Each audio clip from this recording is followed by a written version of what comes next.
सबसे पहले आप सभी लोग को जय मसीह की। और मेरे भाई मेरे बहनों, आज मैं फिर एक लंबे सेशन में आपके साथ जुड़ने आ गया हूँ। यानी आज के इस वचन में मैं आपको सिखाऊंगा कि अगर आप अंदर से टूट चुके हैं, आपके ऊपर परमेश्वर काम नहीं कर रहा है, पवित्र आत्मा नहीं उतर रही है, तो आपको जीवन में क्या करना पड़ेगा। यानी मूल मंत्र इस वीडियो का यही है कि हम अपने जीवन में परमेश्वर के पवित्र आत्मा को कैसे पा सकते हैं।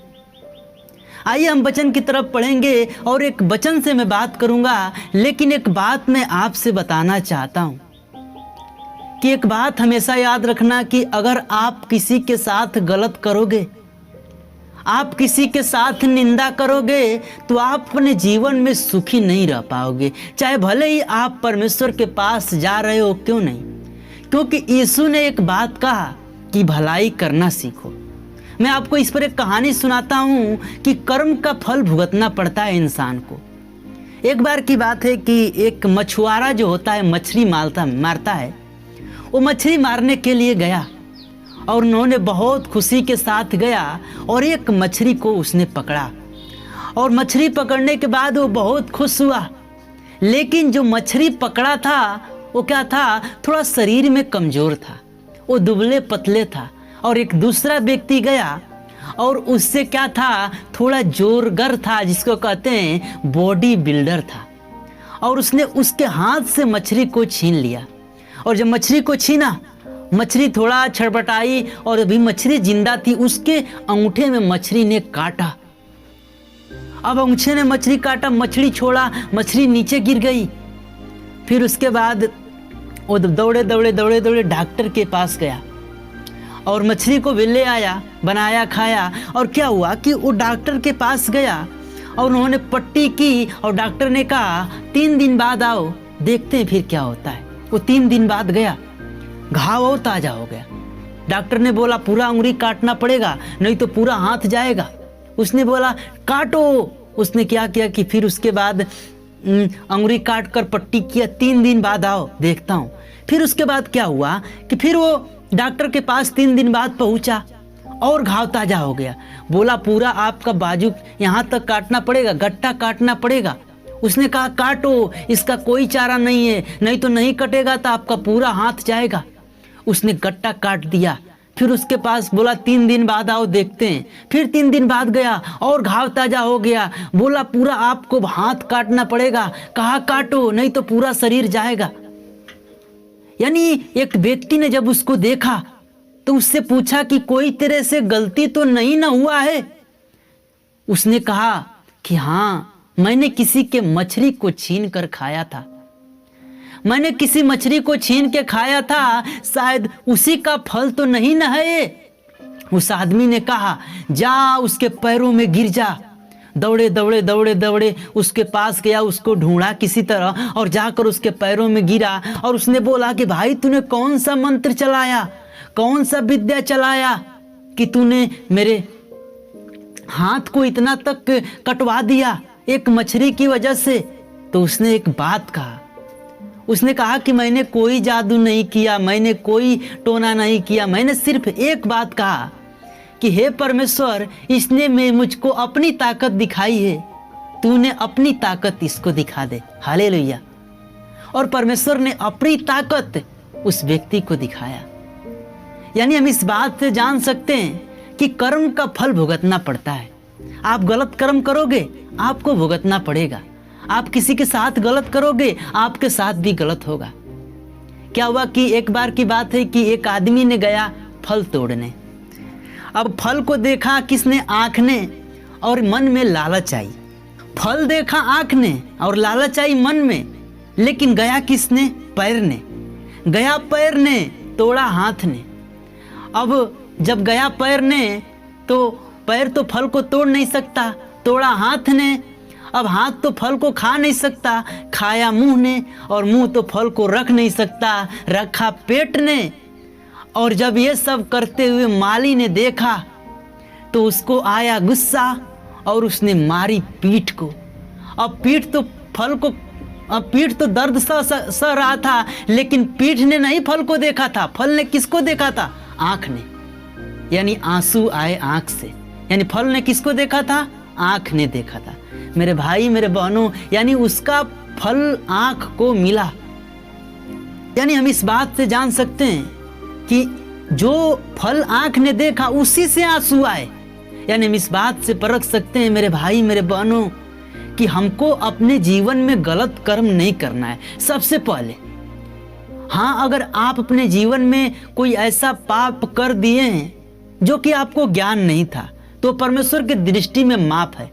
जैसे कि एक छोटा बच्चा होता है, उसको नॉलेज नहीं होता है कि मैं अपने माँ को अपने पापा को कैसे बोलूं। वो कभी कभी ऐसा वर्ड भी बोल देता है जिससे क्या होता है, जिससे माँ बाप को थोड़ा सा अपने ऊपर महसूस होने लगता है। लेकिन उसको जानते हो क्यों माफ़ कर देते हैं? क्योंकि उसके में वो ज्ञान नहीं होता। उसी प्रकार परमेश्वर हमको माफ़ करता है, लेकिन उस चीज़ों से माफ़ करता है जो चीज़ों से ज्ञान नहीं होता। तो आज मैं इस मैसेज में ही बताना चाहता हूँ कि हमको अपने जीवन में परमेश्वर के वचन पर चलना होगा, उसके आज्ञा को मानना होगा। तब हम क्या करेंगे? एक सक्सेस इंसान बन सकते हैं। पता है, एक इंसान सक्सेस होने के लिए बहुत मन्नतें मानता है। किस लिए मानता है? कोई अगर बहुत अच्छा ग्रेजुएशन लेवल का पढ़ाई कर रहा है, बहुत ऊपर उठना चाह रहा है, तो जानते हो क्यों? सिर्फ मनी के लिए। लेकिन यीशु मसीह क्या कहा कि जो मेरे पास आते हैं वो धनी बनते हैं। वो परमेश्वर के पास जो व्यक्ति जाता है, परमेश्वर उसको धनी बनाता है। पता है, आप एक बात इंटरनेट पर सर्च कर सकते हैं या चैट जीपीटी से पूछ सकते हैं आप। मैंने पूछा तो उसने बताया कि इस पूरे वर्ल्ड में सबसे ज़्यादा धनिक क्रिश्चियन है। तभी मैंने ये बात समझा कि परमेश्वर का वचन जो लिखा है वो सत्य है। क्योंकि उसने कहा कि हमारे लोग हमेशा धनी होते हैं और रियल में उसके लोग धनी हैं, उसके लोग सुखी हैं। आइए मैं आपको बहुत लंबा लॉन्ग टूर में लेकर चला गया। आइए मैं आपको एक वचन से बात करूंगा। एक हम लोग वचन पढ़ेंगे, यशायाह के में हम लोग पढ़ेंगे। लिखा है कि यशायाह 41 के 10 पद में लिखा है कि मत डर क्योंकि मैं तेरे संग हूँ, इधर उधर मत ताक क्योंकि मैं तेरा परमेश्वर हूँ। तुझे छड़ करूँगा और तेरी सहायता करूँगा, अपने धर्म में दाहिने हाथ से मैं तुझे संभाले रहूँगा। आमीन। आइए आप थोड़ा दिल थाम के बैठ जाइए। अब इसके वचन के बारे में हम आप लोगों को थोड़ा डीप में लेकर जाऊँगा। पता है, एक बात हर मसीही को याद करना चाहिए कि परमेश्वर वो शख्स है, परमेश्वर वो इंसान है जो हमको हर एक दुख से उठाकर सुख में लेकर जाता है। जैसे कि अचानक हमारे कभी कभी ऐसा होता है कि अचानक हमारे पेट में दर्द हुआ, हमारे शरीर में कोई तकलीफ हुई, हम तुरंत प्रार्थना करते हैं। और जानते हो, अगर आपके माइंड में कोई ऐसी बातें चल रही हैं कि मैं प्रार्थना किया, मेरे को परमेश्वर ने सही नहीं किया, एक बात हमेशा याद रखना कि जो लाजर था वो मर गया था, लेकिन ये बात यीशु को पता था कि लाजर मर चुका है। लेकिन जानते हो, लाजर मरने के बाद भी उसको कब्र में गाड़ा गया। कितने दिन हो गए थे? मैक्सिमम 4 दिन हो गए थे। यानी कि उसको कब्र में गाड़ा गया। और जब यीशु ने आया अपने घर पर, तो मरियम ने क्या किया? रोते हुए यीशु के पास गई और उसने कहा कि हे यीशु, हे परमेश्वर, तेरा जो दोस्त था लाजर, वो क्या हुआ? मर चुका है। उसके बहुत सारे जो चेले थे ना, वो क्या उसके पर बिलीव नहीं करते थे। यानी हम इस बात से जान सकते हैं कि परमेश्वर के ऊपर उसके चेलों का विश्वास था। मैं नहीं कहूँगा विश्वास नहीं था, विश्वास था। लेकिन जानते हो कितना था? 45%। यानी कि क्या हुआ कि यीशु ने कहा कि लाजर को कहाँ गाड़ा गया है, और उसके बाद वो यीशु गया लाजर के पास, और जानने के बाद उसने कहा कि हे लाजर उठ, और लाजर ने उठ गया। यानी इस बात से हम समझ सकते हैं कि जब लाजर बीमार था, यीशु मसीह नहीं आया, उसके मरने के बाद 4 दिन बाद आया, तो उससे क्या हुई? यीशु का महिमा हुआ। एक बात हमेशा याद रखना कि एक क्रिश्चियन को कभी मृत्यु नहीं खा सकती। ये बात मैं हर एक वीडियो में बोलता हूँ। जानते हो क्यों? क्योंकि यीशु कहा है कि मैं आऊँगा और तुमको भी साथ ले जाऊंगा। और जानते हो कब्रें खुल जाएंगी। कहा कि पानी से ले लूँगा, राख से ले लूँगा, हवा से ले लूँगा। यानी यीशु मसीह हमारा जो परमेश्वर है हमको मृत्यु से कभी खा नहीं सकती। यीशु मरा और फिर जिंदा हुआ, उसी प्रकार एक क्रिश्चियन अगर मरा है तो फिर जीवित होगा, उसका न्याय होगा। तो आइए मैं बताता हूँ आपको वचन की तरफ। यानी एक व्यक्ति सोचता है अपने लाइफ में कि मेरा कोई सहायता करे। वो व्यक्ति ये सोचता है कि हमारे संग कोई ऐसा चीज हो जो कि हर एक चीज अवेलेबल हो। और जानते हो आपके पास क्या है? यीशु है। पता है मांगने का ढंग होना चाहिए इंसान के जीवन में कि मैं कैसे मांगू परमेश्वर से तो मुझे देगा। उसके पास किसी चीज का कमी नहीं है, उसके पास बहुत सारा धन है। आप जाकर देते हैं दान और कहते हैं कि मैं यीशु को दान दिया। अरे आप क्या दान देंगे? आपको जितना सब कुछ मिला है वो परमेश्वर ने दिया है, लेकिन वो आपके दिल को देखता है कि आप वास्तव में क्या करते हैं। आप परमेश्वर के लिए देने के लिए तैयार हैं या नहीं। परमेश्वर दशमांश मांगता है। आप जितना अपना कमाई करते हैं, आपके घर में जितना खेत में या जो भी में हुआ, आप दशमांश देकर देखिए, परमेश्वर आपको आशीषित करेगा। आइए हम वचन की तरफ देखेंगे। लिखा है वचन में जो बातें, उसको हम थोड़ा डीप में जाएंगे कि क्या लिखा हुआ है। लिखा है कि मत डर। क्या मत डर का मतलब है कि हम अपने जीवन में किसी चीज़ से न डरें। किसी चीज़ का मतलब जैसे कि बहुत सारे लोग ऐसे होते हैं जो कहते हैं कि मेरा लड़का अकेले गया हुआ है इतना दूर, उसके साथ कौन है। ये बात मैं बहुत सारे लोगों के, विश्वासियों के मुंह से सुनता हूँ। हमारे चर्च में वो कहते हैं कि हमारा लड़का अकेले वहाँ पर रह रहा है, उसके साथ कोई नहीं है, अगर कुछ हो जाए। लेकिन वो लोग परमेश्वर के वचन को भूल जाते हैं। मेरे भाई मेरे बहनों, उसके वचन में साफ साफ लिखा है।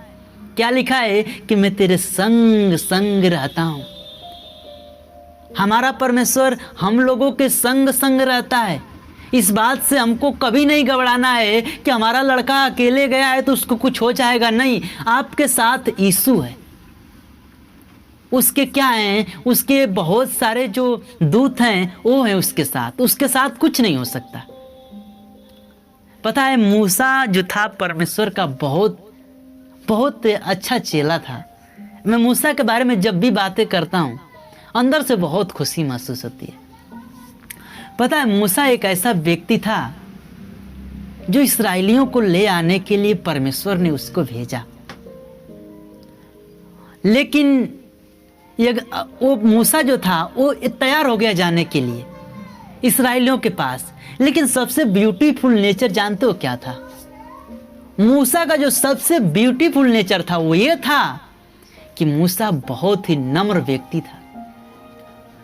हमको मूसा का ये ब्यूटीफुल नेचर बहुत अच्छा लगता है, लेकिन मूसा ने बात नहीं कहा कि मैं बहुत नम्र हूं। वो अपने आप पर बड़ाई नहीं किया, उसका बड़ाई यहोशू ने किया। वो कहता है कि मैं देखता हूं मूसा बहुत नम्र व्यक्ति है। इस धरती पे क्या था? वो सबसे नम्र व्यक्ति था। इसका यहोशू ने बात कहा। बाइबल इस बात को कहती है। बाइबल हमको सिखाती है कि हमको प्रार्थना करना है किसकी तरह? मूसा की तरह। कैसे बनकर? नम्र बनकर। नम्रता से जो की गई प्रार्थना होती है, दीनता से की गई जो प्रार्थना होती है, वो जीवन में बहुत फल लाती है। पता है आजकल जो यहूदी, उस समय यहूदियों को परमेश्वर के दास ने लेकर आए। लेकिन मैं एक चैलेंज करता हूं कि अगर आप में पावर है तो आप एक यहूदी को परमेश्वर में लाकर दिखाइए। आपके बस की बात नहीं है कि आप एक यहूदी को परमेश्वर में ला देंगे। लेकिन उस समय 3000 लगभग यहूदियों को वो परमेश्वर में आए थे। इस बात को हमको भूलना नहीं है कि यीशु का नेचर, मूसा का नेचर, एलिसा का नेचर, एलिया का नेचर कैसा था। अगर वास्तव में उनके बारे में बाइबल में आज लिखा गया है तो उन लोगों का जो नेचर रहा होगा उस समय वो बेस्ट रहा होगा। पता है अगर कोई व्यक्ति अपने जीवन में बहुत अच्छा बनने का कोशिश करे ना, उसका बगल वाला उसको इंसल्ट ही करता है। हाँ तू बहुत अच्छा बन रहा है, मैं देख रहा हूँ तू बहुत ज़्यादा लोगों से बातें नहीं कर रहा है, तू बहुत ज़्यादा भक्त हो गया है। जानते हो, ऐसे लोगों पर मुझे बहुत हंसी आती है और फिर उसकी बातें सुनकर वो जो पहले नेचर में थे वही नेचर में हो जाते हैं, क्योंकि वो नहीं चाहता ये बात कि आप उससे बेस्ट बने। यही सबसे बड़ी प्रॉब्लम है। कोई ये नहीं चाहता कि हमसे वो अच्छा बने, हमसे ज़्यादा धनी बने, हमसे ज़्यादा उसके पास ज्ञान हो। नहीं, इट इज़ नॉट पॉसिबल। ये बात को कोई नहीं जानता और न कोई चाहता है बात को कि आप उससे बेस्ट बने। यही बात होता है हमको लाइफ में नीचे गिरने का। अगर आपको कोई बोल रहा है आज से आप प्रण करो कि मैं पाप नहीं करूंगा, आज से आप प्रण करो कि मैं किसी के साथ अच्छे से बातें करूंगा, आप आज से प्रण करो कि मैं गाली नहीं दूंगा, आप आज से प्रण करो कि मैं भलाई का काम करूंगा, आज से आपके जीवन में आशीषें चालू होंगी, मिराइकल चालू होगा। करके तो देखिए। इस बात को हमेशा याद रखिए। मैं बोल रहा हूँ, ब्रदर दीनदयाल बोल रहा है इस बात को। आप इस बात को ध्यान रखिए। आप यीशु के एक एक वचन को एक एक पढ़कर एक एक दिन चलने का प्रयत्न करिए। परमेश्वर आपको बहुत ऊंचा उठाएगा। पता है, इस दुनिया में ये वर्ड सब लोग भूल जाते हैं, ये बात सब लोग भूल जाते हैं। सॉरी मैंने वर्ड बोला। ये बात सब लोग भूल जाते हैं कि जब हम बाइबल के इस वचन को पढ़ते हैं तो जानते हो किससे बात करते हैं? यीशु से। कहते हैं कि हम यीशु को कहाँ देखें, हम उसे कैसे बातें कर सकते हैं। अरे मेरे भाई, जब आप कोई बाइबल को खोलते हो, वचन को पढ़ते हो, जैसे कि मैंने इस वचन को बोला कि मत डर क्योंकि मैं तेरे संग हूँ, यानी जब ये वर्ड को मैं अपने मुंह से बोल रहा हूँ तो मेरे अंदर से कौन बोल रहा है? यीशु बोल रहा है। क्या बोल रहा है? कि मत डर, मैं तेरे संग हूँ। तो अपने पाँव को आगे बढ़ा, तो जिस काम को करना चाहता है उसको कर। किसी को कंधे पर हाथ रखने की जरूरत नहीं है। मैं तेरे संग हूं। पता है, अगर कोई व्यक्ति अपने जीवन में बहुत बड़ा करना चाहता है, वो ये चाहता है कि मैं बहुत बड़ा क्या बनूं, एक बड़ा आदमी बनूं, तो उसका सबसे ज़्यादा जानते हो क्या जरूरी होता है? उसके कंधे पर हाथ धर के कोई ये बोले कि जा कर, मैं तेरे संग हूं, कुछ भी होगा मैं देख लूँगा। वो हमारा यीशु है। आप उस पर विश्वास कर कर आप कोई बिजनेस करना चाहते हैं, यीशु पर विश्वास कर कर करिए, कभी लॉस नहीं होगा। उसका आत्मा आपको बताएगा कि आप क्या करेंगे। मेरे भाई मेरे बहनों, हम इस दुनिया में आए हैं जीने के लिए। हमारा जीवन 70 साल 80 साल का है। हम जीवन को जी रहे हैं, लेकिन पता है यही जीवन में कुछ लोग ऐसे जीते हैं कि उनका नाम बहुत दिनों तक लिया जाता है। जैसे में बहुत सारे महापुरुष हैं, डॉक्टर BR अम्बेडकर, महात्मा गांधी, सुभाष चंद्र बोस। ये लोग क्या हैं? ये लोग पर परमेश्वर का अनुग्रह था। ये लोग आज भी जाने जाते हैं। क्यों जाने जाते हैं? क्योंकि अपने जीवन में वो ऐसे काम किए। जैसे अगर देखा जाए तो बहुत बड़े पास्टर प्रॉफिट बजिंदर सिंह जाने जाते हैं। हाल ही में क्या हुआ कि एक मेरे रिलेशन का बात था और उनका बहुत ज़्यादा तबीयत खराब था। उनका ये विश्वास था कि वो परमेश्वर के दास मुझे छू देंगे तो मैं चंगी हो जाऊंगी, और उन्होंने उसको छुआ और ठीक हो गई। आज ठीक है, अब आगे परमेश्वर की क्या इच्छा, लेकिन अभी तो ठीक है। मेरे भाई मेरे बहनों, आप परमेश्वर की सेवा करना चाहते हैं, करिए। आप परमेश्वर के काम करना चाहते हैं, करिए। पता है, एक कहते हैं कि एक नौकरी होता है, तो जो व्यक्ति परमेश्वर की नौकरी को करता है उसको ऐसा एक धन मिलता है जो कभी खत्म नहीं होगा। पता है, अगर हम कोई सरकारी जॉब कर रहे हैं, प्राइवेट जॉब कर रहे हैं, मुझे पैसा मिलता है महीने के दिन 10,000 20,000 25,000 30,000, वो पैसे लेकर हम बहुत खुश होते हैं, लेकिन वो हमारे साथ नहीं रहता। नहीं, वो जानते हो कब तक रहता है? मात्र 10 दिनों तक। कभी ये काम हुआ, कभी वो काम हुआ, वो उड़ता रहता है। लेकिन जो यीशु का नौकरी है वो उड़ेगा नहीं। आपको पैसा भी मिलेगा और आपका स्वर्ग का धन मिलेगा। आज आपका वो धन काम नहीं आएगा, स्वर्ग में काम आएगा। मेरे भाई मेरे बहनों, परमेश्वर कहता है कि मत डर, मैं तेरे संग हूं। इधर उधर मत देख, क्योंकि मैं तेरे संग हूं। हम जानते हैं इस बात को। परमेश्वर कहता है मैं तेरी सहायता करूंगा। आप कुछ भी करो, यीशु तेरा सहायता करेगा। सिर्फ वो यीशु के नेचर में बेस्ट वर्क होना चाहिए।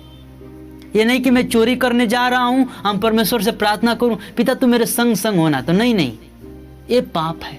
क्योंकि यीशु ने कहा कि चोरी करना पाप है, बेविचार से देखना पाप है। अगर पता है आप किसी चीज को देखकर माइंड में अपना बेविचार पैदा कर लेते हो ना, वो आपसे पाप हो गया। सोचना ही पाप है। हमको अपने जीवन में सोच को हमेशा पॉजिटिव रखना है। कहा जाता है कि कोई व्यक्ति क्या करता है, कोई व्यक्ति अगर 21 दिन तक एक ही बार मतलब अपने को सुधारना चाहता है, वो सिर्फ 21 दिन कंट्रोल कर रहे, तो उस चीज़ से उसको आज़ादी मिल सकती है। लेकिन उसके लिए उसके ऊपर अनुग्रह होना चाहिए। किसका? परमेश्वर का। पता है एक बात मैं हर एक वीडियो में बोलता हूँ, और आज भी इस वीडियो में बोलूँगा इस वर्ड को, कि यीशु जब इस दुनिया में आया, जरा गौर से मेरी बात को सुनना। यीशु जब इस दुनिया में आया तो ऐसा काम किया कि लोगों को उसके ऊपर जलस होने लगी। अगर यीशु को कोई सूली पर चढ़ाया तो कोई और नहीं था, आप ही की तरह, हम ही की तरह बहुत सारे लोग थे जिनका धंधा नहीं चल पा रहा था, जो अपने जीवन में यीशु से जलन रखते थे, और उसको सूली पे टांग दिया। उन्होंने एक बार भी नहीं सोचा। लेकिन जानते हो सबसे बेस्ट बात मुझे क्या लगा, कि जब यीशु को सूली पे चढ़ाया जा रहा था तो एक व्यक्ति था, जो 2 व्यक्ति थे जो चोरी के सिलसिले में फंसे हुए थे, और उनको भी सूली पे चढ़ाया जा रहा था, लेकिन उनको उल्टा लटकाया गया था। लेकिन जानते हो क्यों? क्योंकि अपने जीवन में चोरी किए थे। लेकिन हमारा परमेश्वर ना तो चोरी किया था और ना था किसी का बेविचार किया था, बल्कि जानते हो क्या किया था? भलाई किया था। एक ऐसा हमारा परमेश्वर था जिसको भलाई करने के लिए लोगों ने सूली पे चढ़ा दिया। वाह, उसने कोई पाप नहीं किया, फिर भी लोग सूली पे चढ़ाए, उसको कीले ठोके, कष्ट दिए। मेरे भाई मेरे बहनों, ये बात को हमको नहीं भूलना है कि हमारे लिए परमेश्वर सूली पे चढ़ा, हमारे लिए कष्ट सहा, हमारे लिए बहुत दुख उठाया। इसको जो भूल गया उसके जीवन में परमेश्वर का अनुग्रह नहीं हो सकता। पता है, जब मैं कभी इस बात को सोचता हूँ मैं रोने लगता हूँ। लेकिन मैं ये बात को भी सोचता हूँ कि यीशु अगर सूली पे चढ़ा तो हमारा पाप खत्म हो गया। पता है, आज इंसान अपने जीवन में जब पाप करता है ना, परमेश्वर से प्रार्थना करता है, अगर वो जानकर पाप करता है तो परमेश्वर उसको क्षमा नहीं करेगा। इसीलिए आप अपने जीवन में हमेशा उस चीज़ों से न जाएं जिस चीज़ों से आप नीचे गिर सकते हैं। हमेशा उस चीज़ों की ओर देखें जो चीज़ें आपको जीवन में क्या हो, जो चीज़ें आपको जीवन में बहुत आशीष देती हैं। जैसे कि एक वचन हम एक और पढ़ूंगा। यीशु ने कहा कि हे सब परिश्रम करने वालों और बोझ से दबे लोगों, मेरे पास आओ, मैं तुझे विश्राम दूंगा। आमीन। वो किसको बुलाता है? जो बहुत ज़्यादा क्या करते हैं, परिश्रम करते हैं, उनको पास बुलाता है। आ, मैं तुझे विश्राम दूंगा।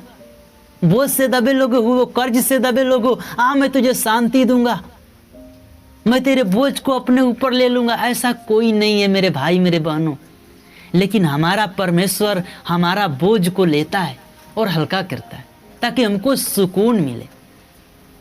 पता है, जब हम यीशु के वचन को पढ़कर दुआ करते हैं ना, आज जब रोते हैं, हमारा यीशु हमसे बहुत प्रसन्न होता है कि हमारा बेटा हमारे लिए रो रहा है और हमसे कुछ मांग रहा है, हमको देना पड़ेगा। अगर हम अपने जीवन में यीशु के प्रार्थना को न करें और सोचें कि सब कुछ अच्छा ही होगा, तो नहीं हो सकता। आपको प्रार्थना करना पड़ेगा, आपको मांगना पड़ेगा। कहा कि मांगो तो दिया जाएगा, खटखटाओ तो खोला जाएगा, ढूंढो तो पाओगे। यानी क्या क्या परमेश्वर ने हमको ढूंढने को कहता है। आइए मैं आपको कुछ डीप में लेकर चलता हूँ। मात्र 2 मिनट और बोलूँगा, उसके बाद मैं अपने वचन को क्लोज कर दूंगा। लेकिन ये बातों को थोड़ा गौर से सुनना। हमको अपने जीवन में इस बात को सोचना है कि हम अपने जीवन में परमेश्वर में कैसे चलें। इसको सोच कर चलें आप। अगर जो व्यक्ति सोच कर चलेगा वो व्यक्ति अपने जीवन में गिरेगा नहीं, क्योंकि जब वो आदमी उस आदमी से मछली लिया और उसी समय सोच लिया होता कि ये व्यक्ति परिश्रम से उस मछली को पकड़ा है, शायद मैं लूं कि इस व्यक्ति के आत्मा को ठेस पहुंचेगा और हमारे जीवन में गलत होगा। अगर ये बात पहले सोच लिया होता तो उसका एक पूरा बाँह नहीं कटता, उसका एक हाथ नहीं कटता। लेकिन वो गलती क्या किया, उस समय सोचा नहीं। हमको भी अपने जीवन में यही गलती को दोहराना नहीं है। हमको कोई भी वर्क करना है अपने जीवन में, सोचना है परमेश्वर का आत्मा उसमें अगुवाई कर रही है, हाँ या नहीं। सोचिए, आपका आत्मा खुद आपको बताएगा कि आप इस काम को करें या ना करें। तो आज के इस मैसेज को यहीं क्लोज करूंगा। मिलते हैं नेक्स्ट मैसेज में। तब तक सभी मसीह को यीशु के नाम से जय मसीह की। और अगर वचन अच्छा लगे तो कमेंट में आमीन जरूर बोलें। तब तक के लिए जय।